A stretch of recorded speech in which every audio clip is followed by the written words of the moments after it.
So as we sit in the final weekend of SEC play, uh, anywhere between third and seventh is what looks likely.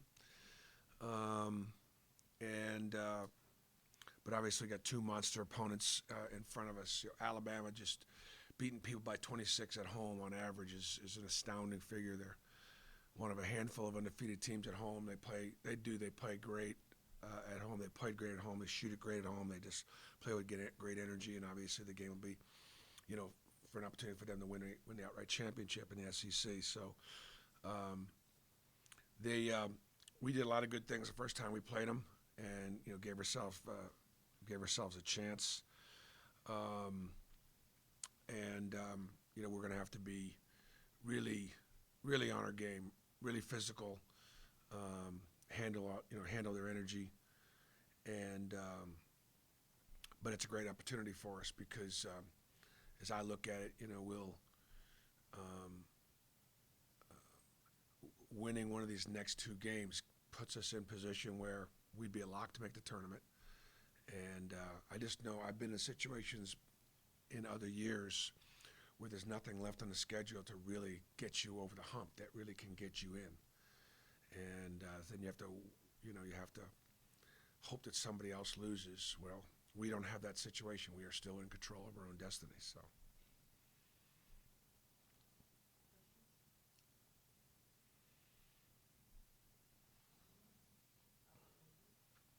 Bruce, what do you think you guys did so well the first time to kind of keep Miller out of the action for a good portion of that game, and do you think you can replicate some of that? Yeah, I mean, I thought that Al and Jalen, Chris, Lior, those guys had him most of the time. I thought they did a good job.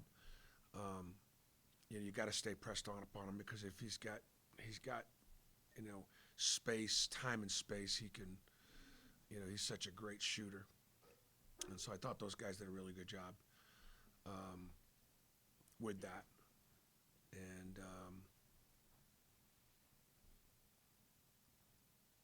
we try to, we'll definitely try to duplicate what we did the first time. He's playing great right now. I mean, that's probably from a standpoint of just his scoring one of his lower outputs of the year. Bruce, how's the team kind of responded after the loss and just the way the second half went against Kentucky? And how they come out kind of yesterday and Yeah, I think that we've had a ton of Saturday losses here down the stretch. Sort of, you don't mind me looking down, kind of dating back to West Virginia. So West Virginia, Tennessee, Alabama, Vanderbilt, Kentucky. So we lost 5 straight Saturdays, and that just that wears on you. Um, and I would say that this was the most discouraged that we've been um, because we were just so outplayed and outperformed and overwhelmed at Kentucky in the second half. And of course, Alabama's been doing that to everybody. Um, so, um, we had try to keep things as normal as possible as far as our practice is concerned, and um, we really want to take advantage of the body of our work. This team has worked really, really hard to maintain its position and to continue to be have a chance to compete for third place still, or be in position to make the tournament based on the body of our work. And you just would hate to see it go away at the end just because the schedule was so overwhelming and we weren't up to the task. That was actually my question. Was kind of like mood of the team right Yeah. after the game when you were in the huddle. Man, just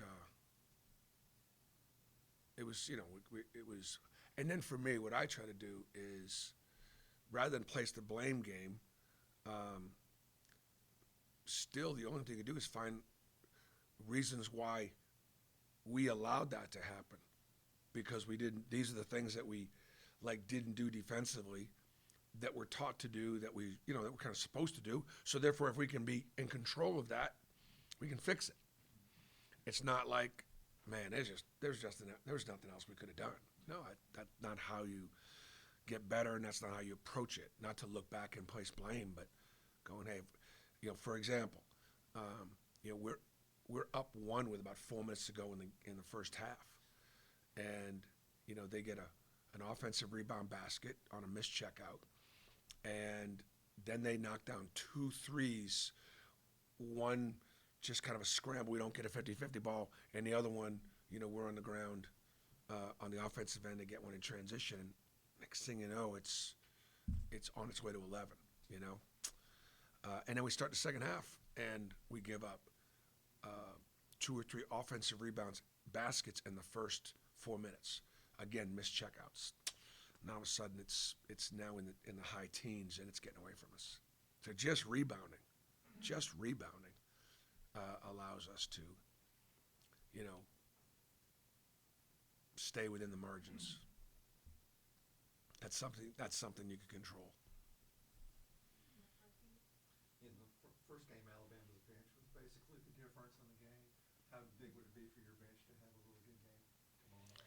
Well, I mean, typically on the road, hostile environment, your best players got to be at their best because everybody's going to be really challenged, and typically your bench has a chance to really help you at home a lot. But we still playing 10 guys, and we're still we're best when everybody contributes, and it would be great if we could get more from our bench, but our best players are the ones we still rely on. Edwards, is there any thoughts on when you approach the team at this point in the season with what you have left? Do you just try to condense it down and say, when nothing else matters almost at this point? It's just you've got a game or two in front of you, win a game, and that's it. How do you sort of separate maybe at this point what's happened and just say, win a game, win 2, and you're in the tournament? Well, I mean, exactly that. I mean, I'm going to go through the scenario today of what winning 2 means, what winning 1 means, what losing 2 means. Just always put it out there so the guys understand. You just don't ever want to look back and have them be in any sort of a doubt, and then look forward to the SEC tournament. We have an idea based on just where we would, who we could play in the first game, one way or the other. Chance typically in the first game, it's not going to be an opponent that could put you in, but it's definitely an opponent that could put you out. So we have a chance to play 2 opponents that could get us in right here, right now. Go to the SEC tournament, lose and you're done, but win and you still may not be in. You can't win yourself in, maybe with that first round opponent. So all you do is lay the cards out, which then I go back to, man, the body of work. For example, Colgate won their league, and that matters. The win over St. Louis, even though they've not had a great year, that was a great win for us. Beating Northwestern, who has been it was a quad 1 win, and holding them to 42 points was significant. Bradley won their league. And the formula that we've always had of trying to play, really good non-conference teams that have a chance to compete there, that stuff's all really helped us. It seems like it's a long time ago, but it really isn't. And then the decisions to play, to be the only Power 5 school to play 3 true non-conference road games against other Power 5 schools. We only won one of them at Washington, but still, all that stuff helped our strength of schedule. And so, you'd hate for it to be a situation where we just couldn't beat the best teams on our schedule. That's what it's boiled down to so far. We just haven't been able to beat the best teams on our schedule yet. Arkansas, would certainly be one that you would look at and say that would be, that's been one of our better wins. They're ranked 13th at the time, and certainly Mississippi State win, the Missouri win. Those wins in league look like teams that got a chance to make the tournament. So wins against the field. We just need another one.